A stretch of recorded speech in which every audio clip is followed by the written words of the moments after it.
मैं SP Dixit GPS school गुडागौर से। बेटे अपन चल रहे थे जैव प्रौद्योगिकी की तकनीकी अपनी चल रही थी, ठीक है। जैव प्रौद्योगिकी तकनीकी में जो लास्ट है आपका, जो तीसरा है वो है बायोफिल्म। बायोसेंसर वगैरह ये आपने पढ़ लिया था। अब आपका बायोफिल्म जो है ये तीसरा ये पॉइंट है, ठीक है। ध्यान रखें बायोफिल्म है क्या चीज़, किसे कहते हैं बायोफिल्म। यहाँ ध्यान रखें यह है सूक्ष्म कोशिकाओं का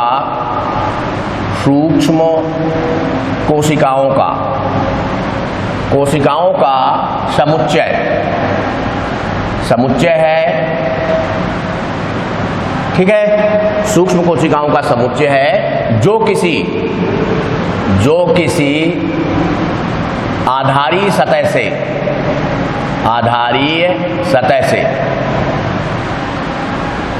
से जुड़ा रहता है।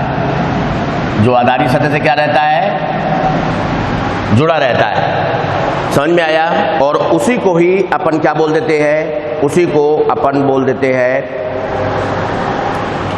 ये आपका बायोफिल्म कहलाता है, ठीक है। मतलब क्या बायोफिल्म समझ में आया कि यह जैव सूक्ष्म कोशिकाओं का समुच्चय है जो किसी आधारी सतह से क्या होता है, जुड़ा हुआ रहता है। यहां आप ध्यान रखें आधारी सतह के रूप में किसका उपयोग किया जाता है, अपन बोलेंगे पॉलीसेकेराइड्स का उपयोग किया जाता है। मतलब अपन बोलेंगे जटिल शर्करा। जैसा कि आपने पढ़ा है पॉलीसेकेराइड, डाइसेकेराइड, मोनोसेकेराइड, तो ये पॉलीसेकेराइड एक तरह से अपन बोलेंगे ये जटिल शर्करा होती है जो आधारी सतह के रूप में अपन बोलेंगे, ठीक है ना। पॉलीसेकेराइड की बनी हुई ये अपन बोलेंगे पॉलीसेकेराइड की बनी हुई अधात्री या मैट्रिक्स जिसको अपन बोल देते हैं, मैट्रिक्स से अपन बोलेंगे ये ढका हुआ रहता है, ढका रहता है। अब आप ध्यान दें ये सूक्ष्म कोशिकाएं हैं, ये सूक्ष्म कोशिकाएं हैं और तो ये ढका रहेगा, ये आधारी सतह के रूप में ये पॉलीसेकेराइड से ये कार्य करती है, ठीक है। ये और इसके ऊपर ये जो अधात्री होता है, अधात्री आप समझते हैं सूक्ष्म कोशिकाओं के द्वारा अपन बोलेंगे ये निष्कासित द्रव, ठीक है ना, या कोशिकाओं के द्वारा निष्कासित द्रव या उसके द्वारा अपन उसी को अपन क्या बोल देते हैं, अधात्री। तो ये अधात्री के द्वारा इसी को अंतराली द्रव भी बोल देते हैं। आपने पढ़ा होगा कि कोशिकाओं के मध्य एक तरल पदार्थ भरा होता है, अंतराली द्रव कहते हैं, ठीक है। तो उसके द्वारा ये अपन बोलेंगे ढका रहता है, ठीक है। इसमें आप ध्यान रखें इसमें सूक्ष्म कोशिकाओं के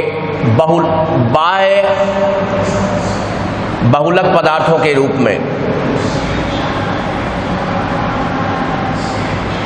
बाहरी जो अपन बोलेंगे सूक्ष्म कोशिकाएं तो है ही बाह्यकोशिकीय बहुलक, जो सूक्ष्म कोशिकाओं के बहुलक पदार्थों के द्वारा ये जो अधात्री है ये अपन बोलेंगे बना होता है। और इसके लिए अपन बोलेंगे APS, मतलब इसी अधात्री को एक्स्ट्रा सेलुलर सबस्ट्रेट,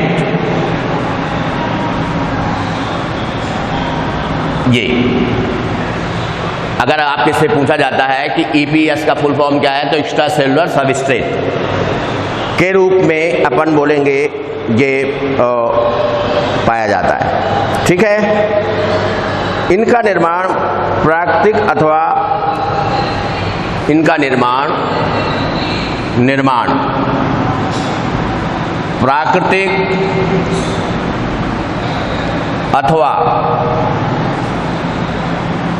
अथवा अपन बोलेंगे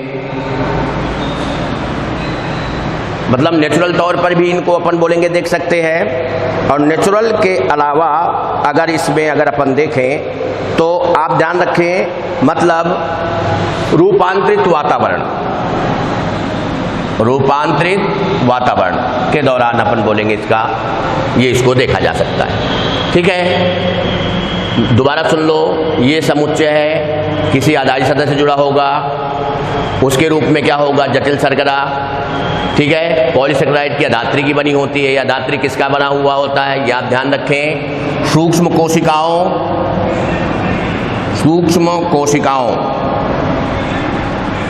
एवं या बोल सकते हो बाह्य बहुलक पदार्थों का बना होता है।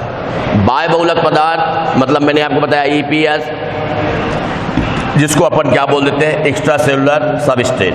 इसका प्रभाव कब देखा जा सकता है, अपन बोलेंगे इसका निर्माण प्राकृतिक नेचुरल तौर पे भी देखा जा सकता है, या अपन बोलेंगे रूपांतरित वातावरण के दौरान।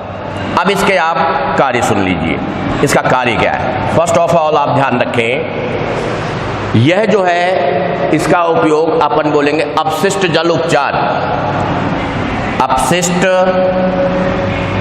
जल उपचार, अपशिष्ट जल उपचार। सेकेंड थिंग्स आप ध्यान रखें, जल की गुणवत्ता में ये पूछा जाता है, जल की गुणवत्ता में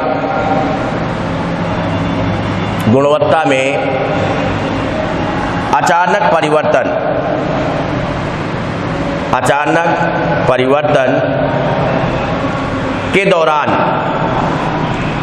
के दौरान ये अपन बोलेंगे मूलभूत इकाई के रूप में कार्य करता है, क्लियर। ये बेटा इसका हो गया, ये फंक्शन हो गया। ये आपका बायोफिल्म समाप्त। बायोफिल्म में आप ध्यान रखें, अपशिष्ट जल उपचार में किस जैव प्रौद्योगिकी का उपयोग किया जाता है, तो आप ध्यान रखेंगे बायोफिल्म का।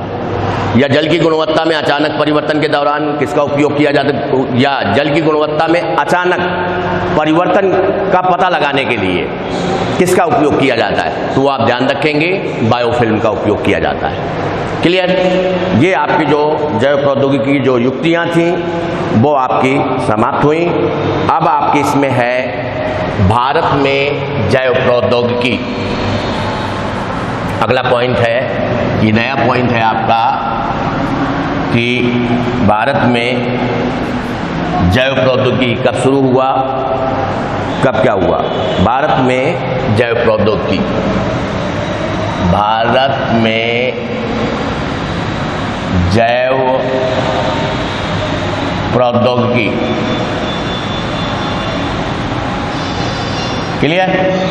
या biotechnology in India, biotechnology in India.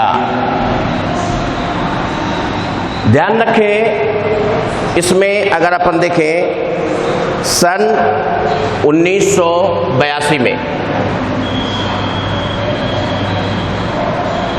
1982 में अपन बोलेंगे national biotechnology board NTB,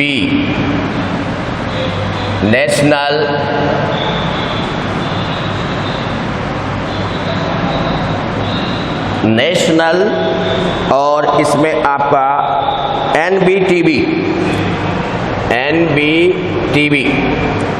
national biotechnology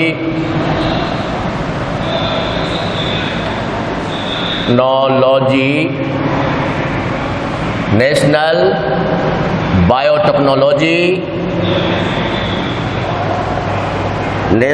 biotechnology board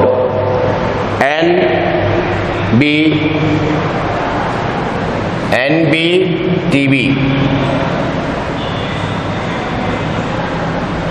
की स्थापना की गई। ठीक है, नेशनल बायोटेक्नोलॉजी बोर्ड की स्थापना 1982 में की गई और यह जो है किस पर आधारित थी? विज्ञान एवं प्रौद्योगिकी,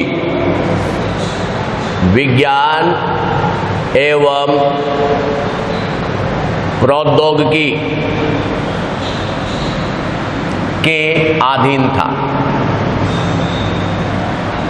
ठीक है। इसके बाद 1986 में स्वतंत्र रूप से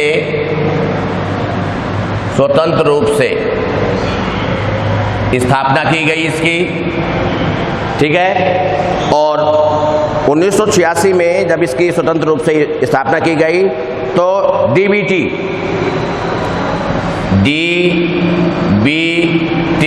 department of biotechnology, department of biotechnology,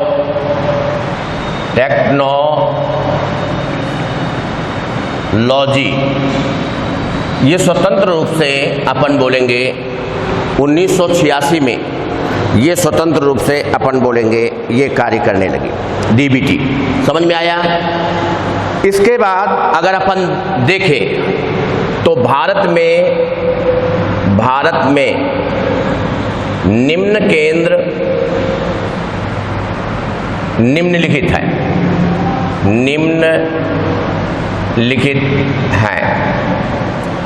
ठीक है। पहला, सबसे पहले अगर अपन देखें तो आप ध्यान रखें, भारतीय विज्ञान संस्थान बेंगलुरु, भारतीय विज्ञान अनुसंधान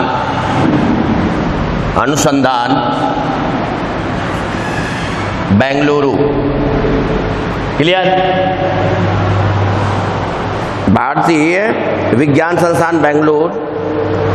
दूसरा अपन बोलेंगे जो है मदुराई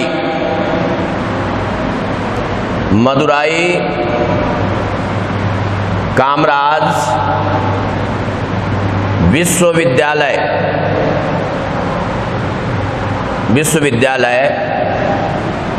मदुराई, ये। ठीक है। इसके बाद अगर अपन देखें दिल्ली विश्वविद्यालय, दिल्ली विश्वविद्यालय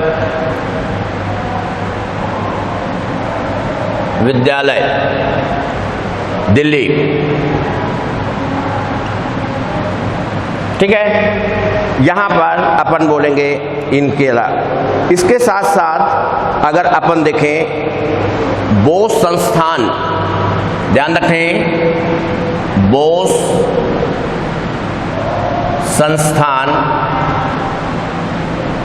कोलकाता, बोस संस्थान कोलकाता। ठीक है। बोस संस्थान कोलकाता। इसके अलावा अगर अपन देखें जवाहरलाल नेहरू विश्वविद्यालय, जवाहरलाल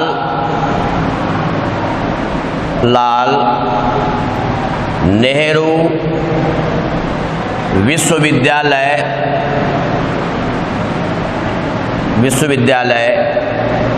नई दिल्ली। ठीक है बेटे।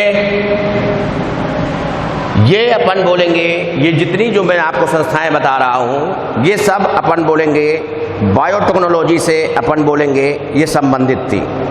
इसके अलावा अपन बोलेंगे पूना विश्वविद्यालय, पूना विश्वविद्यालय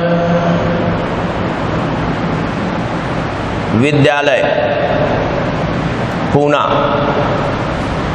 ठीक है।